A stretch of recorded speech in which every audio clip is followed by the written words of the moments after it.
Loving Eliza by Ruth Nordin, Chapter 1. June 1883. Eliza stepped out of the stagecoach. She glanced at the wrinkled piece of paper in her shaky hands. She was in the right place. The South Dakota territory was so different from Omaha. But this is what she wanted, a new start. And what better way to get that new start than to go to a small town? Some place where no one knew her or what she had done. She was safe here.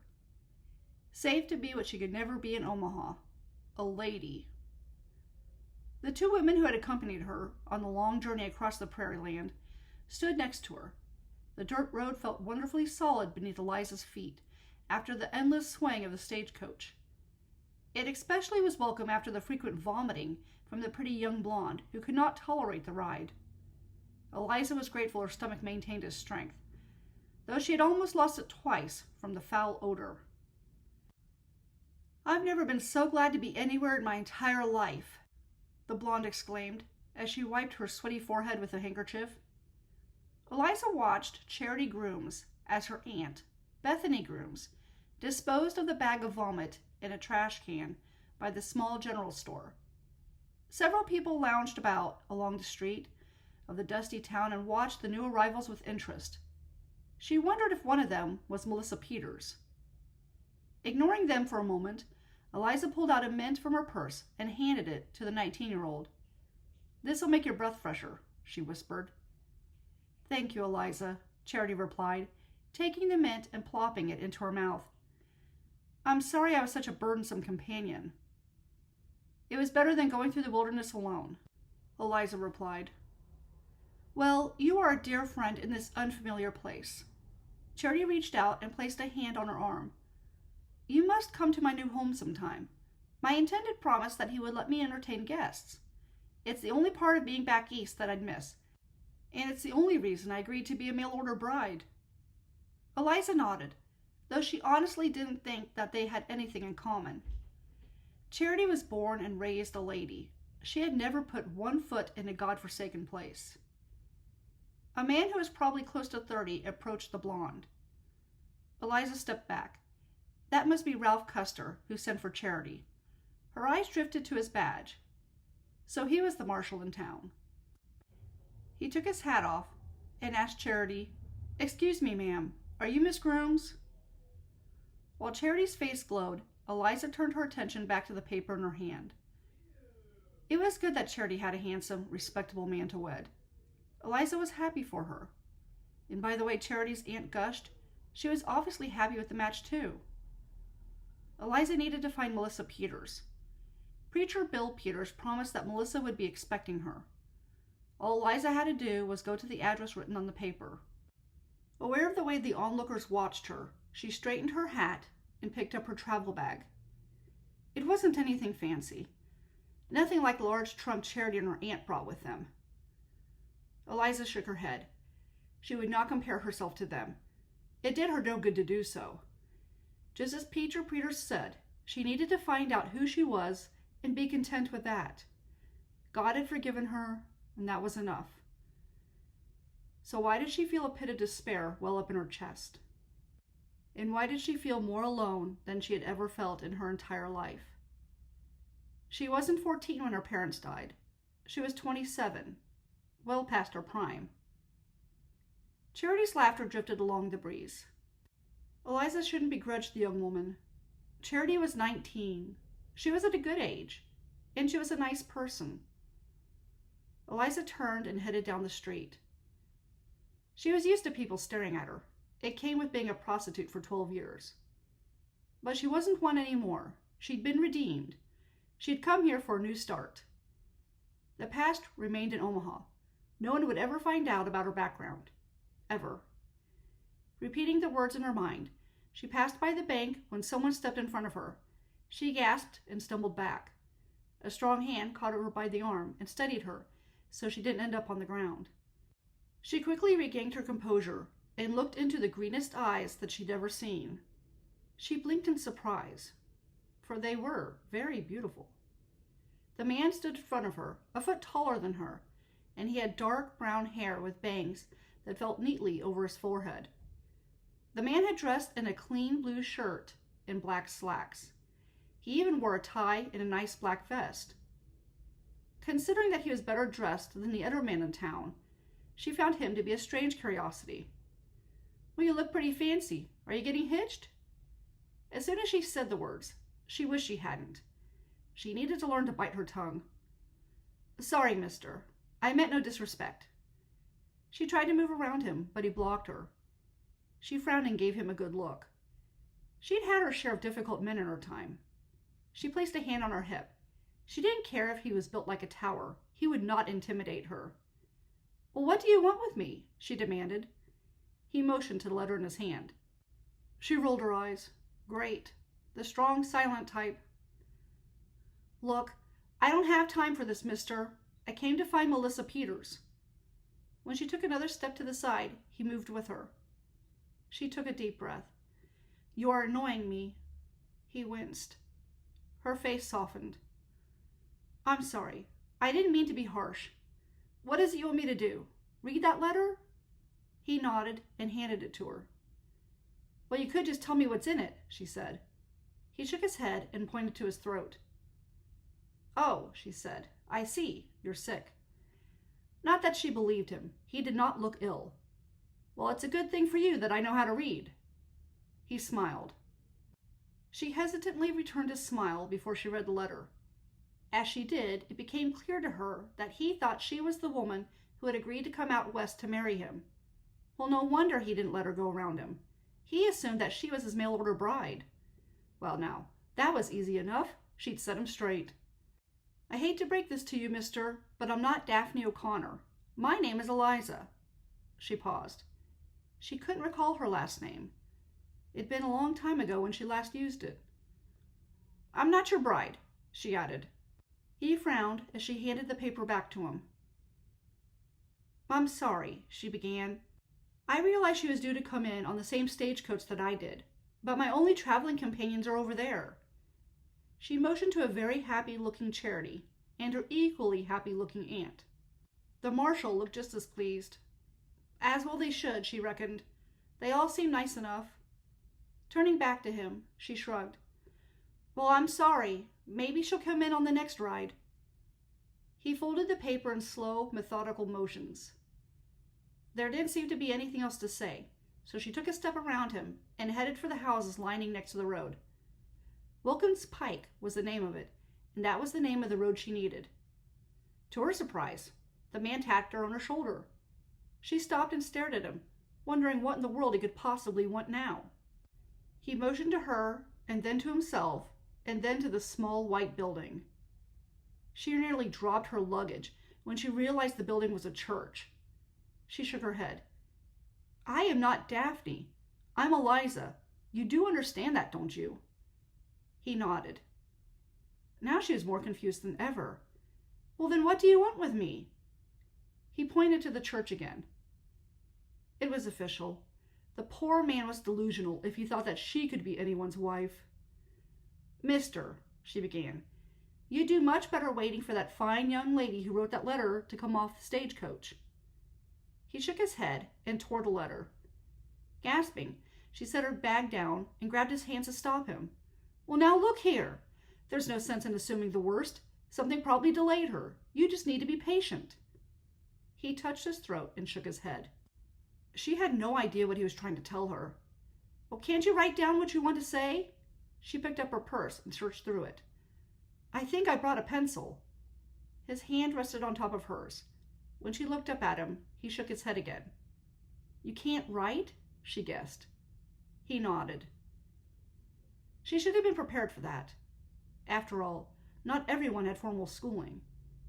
Well, she didn't either, but she'd been lucky enough to have a male customer who taught her to read and write in exchange for her services. She sighed, pushing back the instant shame that heated her face.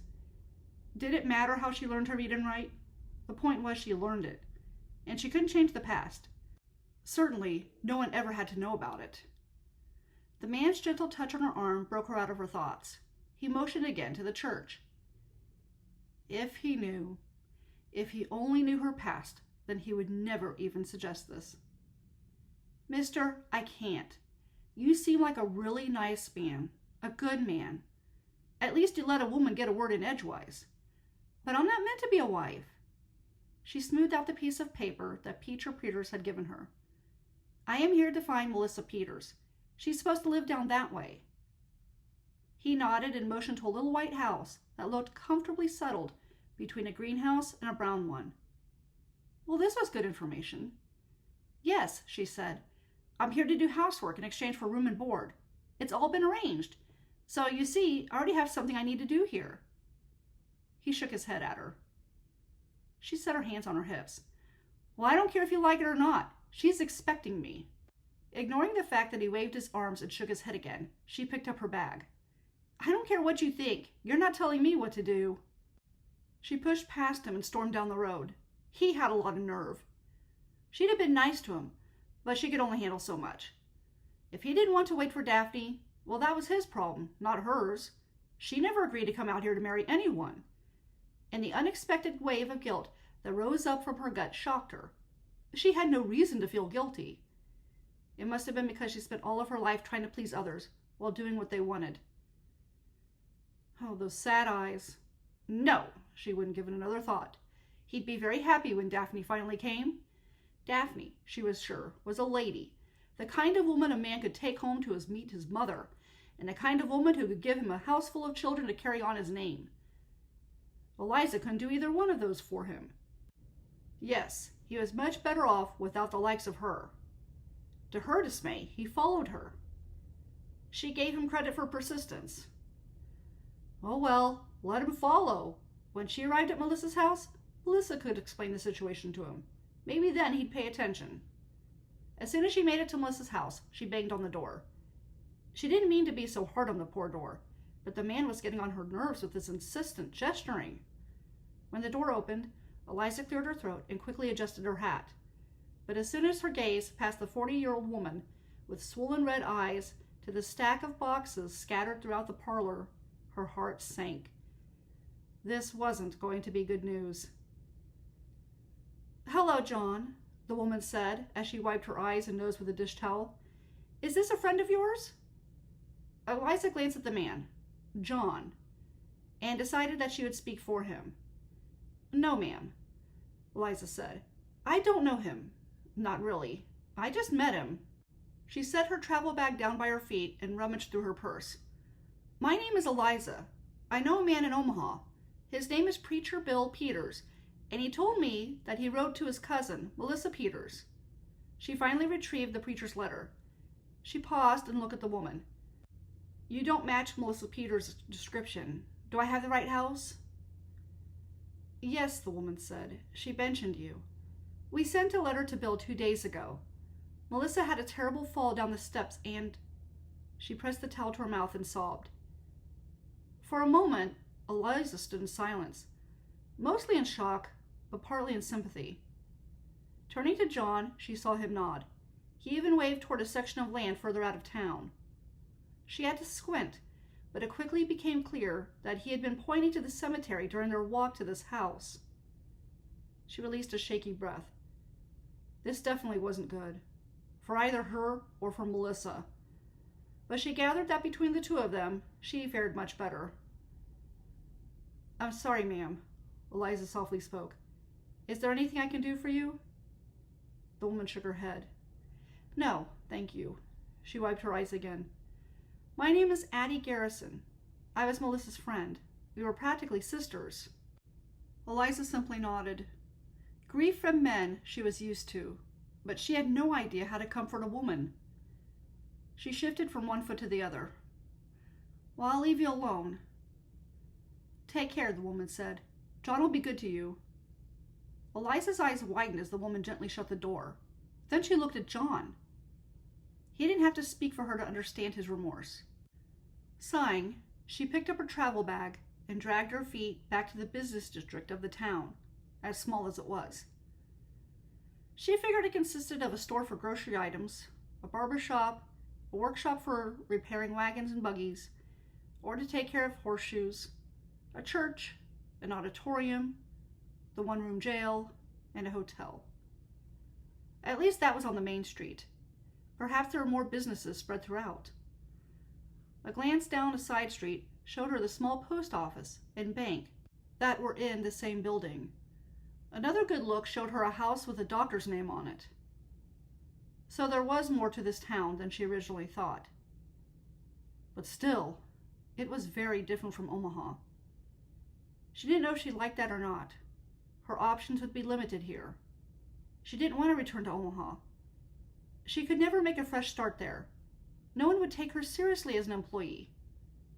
Her shoulders slumped. This was why most women married as soon as they could.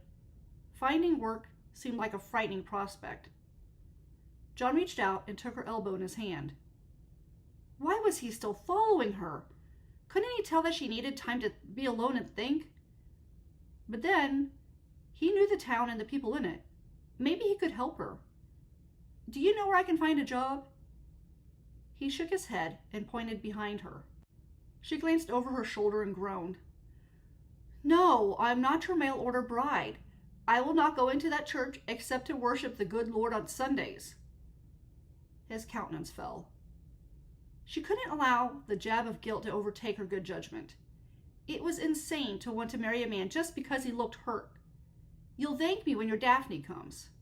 She could only pray that this woman would indeed come. She didn't know John, but he struck her as a good man, just as Addie had said. Do you know anyone who's hiring? She asked John. To her surprise, his eyes lit up and he tapped his chest.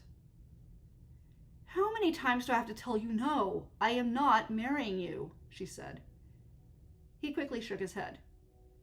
Right, she replied. Now you're catching on.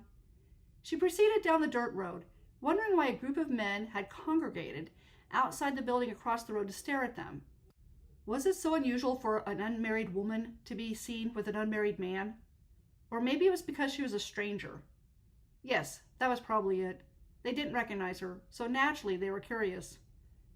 Next to her, John pointed to the church and shook his head. Is that all you can do? Eliza asked. Nod and shake your head and point? She was starting to tire of this game, if that's what he was doing. He seemed sincere, but she sensed something odd about him. Of course, it didn't have to be a bad kind of odd. She'd met men who were plenty odd, but had good hearts. They had been easier to understand than this stranger who had insisted on attaching himself to her like a shadow. The man across the street laughed.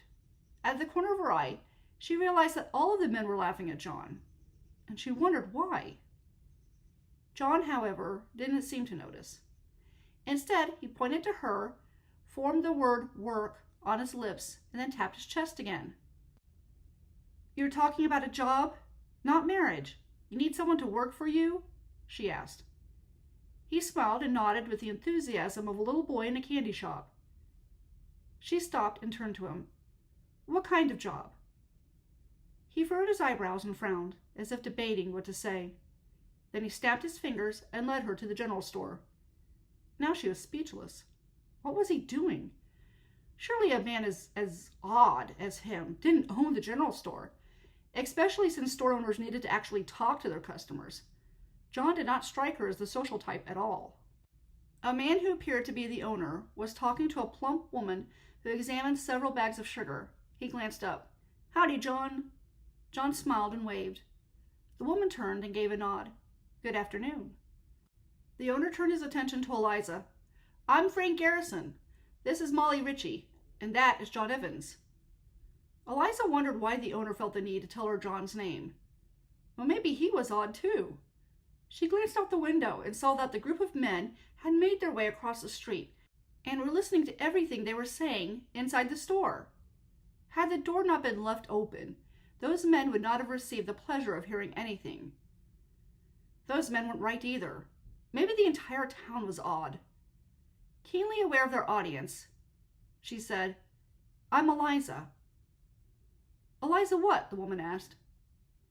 Well, just Eliza. But she couldn't say that. Her gaze drifted to the sugar. Eliza Sweet. She winced. That was awful. Well, nice to meet you, Miss Sweet, Frank said. So now she was stuck with that for a last name. Oh well, worse things had happened to her. John motioned around the store. Go and search around, the owner replied. As Frank and Molly resumed their conversation about recipes to use sugar with, John led her to a broom in the corner of the store. He picked up the broom and started sweeping the floor. Then he pointed to her and the broom. She blinked. Oh, he was telling her what her job would be if she worked for him. Cleaning, she said. You mean I'd clean your house? He nodded and put the broom back. Then he led her to a table full of fruits and vegetables and pretended to eat them. And cook, she guessed. He looked so excited that she understood him that she actually chuckled. Then he showed her soap and patted his shirt and pants. And do your wash, she said. He nodded again before he turned his hands up. His expression asked her if she would agree to it. She took a deep breath. I don't know. Where would I stay? You're not his mail-order bride? Frank spoke up. Not that it was any of his business, but Eliza answered, No. I came to help Melissa Peters, but found out that isn't going to work out after all. Yes, Frank said. Poor Miss Peters. That was a terrible tragedy. Well, you'll be in good hands with John. But John, where's your bride? Are you sure she'd be happy to know that you hired a woman to take care of your place? John held up his torn letter and shook his head. She didn't come, the man kindly deducted. John nodded and shoved the letter back into his pocket. I'm sorry to hear that, but it's probably for the best. Things work out for a reason. He looked at Eliza. You plan to let Eliza stay in that small cabin off to the side of your house, then? John nodded. I suppose that will work, Frank said. Eliza, John is a good and decent man. He won't take advantage of you. The snicker from outside the door made her wonder, once again, what was going on. Frank's mouth formed a tight line as he strode across the room and stood in the doorway. Get away from my store! Oh, come on, Garrison, one of the three men replied. What woman is going to want to work for a mute? She won't even marry him. Eliza blinked. That was why John didn't speak? That also explained his odd behavior. Now she really felt bad for getting irritated with him. How else was he supposed to communicate with her? Mind your business and go somewhere else, unless you have something to buy, Frank ordered.